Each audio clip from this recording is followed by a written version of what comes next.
oh my gosh, today I look so ghetto, like look at this. I think I'm gonna rename my channel like Ghetto Abroad or Ghetto Kevin. Anyway, I'm gonna stop being cringy right now.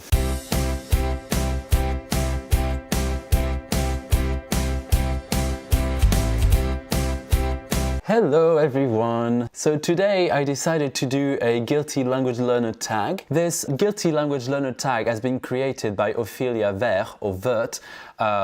Don't know how to pronounce your name, girl. And in this tag, basically, there's 5 questions which I will answer. So the first question is, which language do you never make the time for? I would say definitely Spanish. I feel like so busy with YouTube, work, learning Japanese, that it's so difficult for me to make time to learn Spanish. It's even more frustrating to know that I was properly fluent in Spanish like 6 years ago, and now I can still hold a conversation and stuff, but I know I lost a lot of my vocabulary when I speak Spanish to Spanish people. To be fair, I do try to keep it up whenever I can. So for example, at work, I work with a Spanish colleague, and it's good to practice a bit, and I really like the feeling of speaking Spanish, but I don't think it's enough. Having said that, I'm planning to go to Spain for like a month or maybe 2 or 3 weeks, depending on the time I have, to go to Spain and kind of try to practice the language. Maybe I can look into language schools. I don't know. If you have any suggestions, I will be glad to hear them. That might be useful for me. Anyway, I think that's my answer to the first question.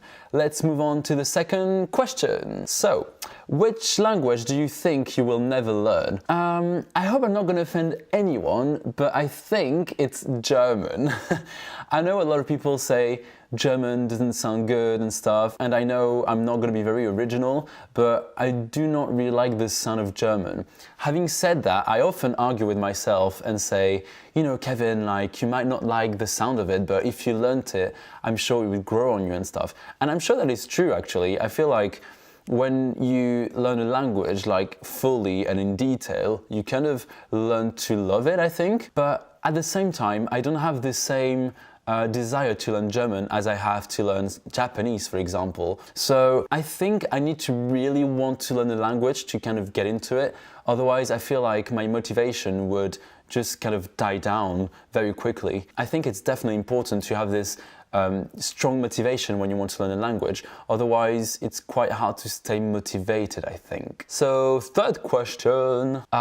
What's your most expensive / least valuable language-related investment? I don't have them with me. Actually, I'm gonna get them. Be right back. Here it is. So I think my most expensive investments are these 2 books. So the first book is this one, and it's called A Communicative Grammar of English. And it wasn't so much a bad investment, it's more that it was expensive because I didn't really use it, which is a shame. I originally bought it for a grammar / linguistics class when I was doing my BA in English, and I didn't really use it because I'm not sure why actually. I think it's just that the teacher didn't really ask us to use it at all. Though to be fair, I don't need the teacher's permission to use it, obviously. But I just feel like it wasn't really useful for me because well, everything that I needed to learn was in the class. And then now I don't use it because I feel like my English or my knowledge of English grammar is good enough that I don't need to read books about grammar, I guess.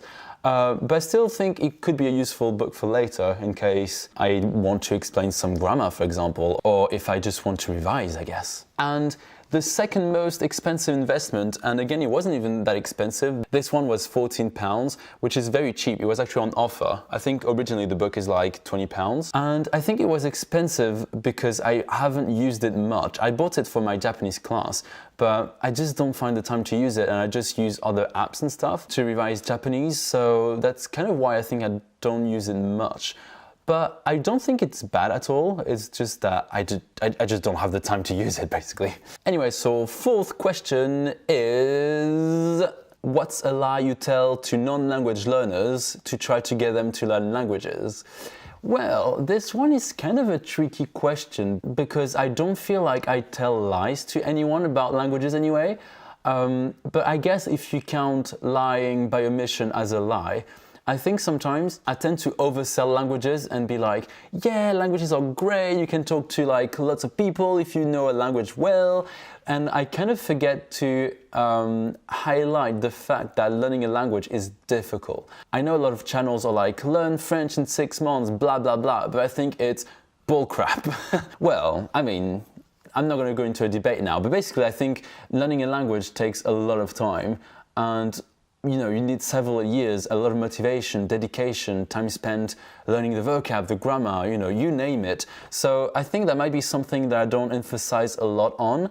But now, more recently, I always try to remind my students that yes, languages are a lot of fun, but they're also very hard. It's not a way for me to demotivate them. I just kind of want to make them feel okay about struggling with languages because it's so hard that it's okay to struggle sometimes, if that makes sense. So, fifth question.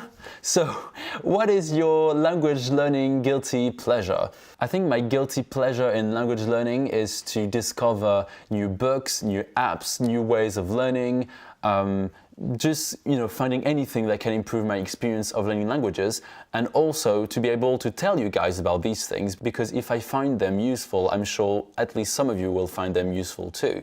So I guess that's my guilty pleasure. If, by the way, you have any suggestions of resources or tips or hacks or anything language related that you want to share with me, I would be very happy to hear about them. So do feel free to drop a comment there, you know where that is. And I guess I will see you later. Bye.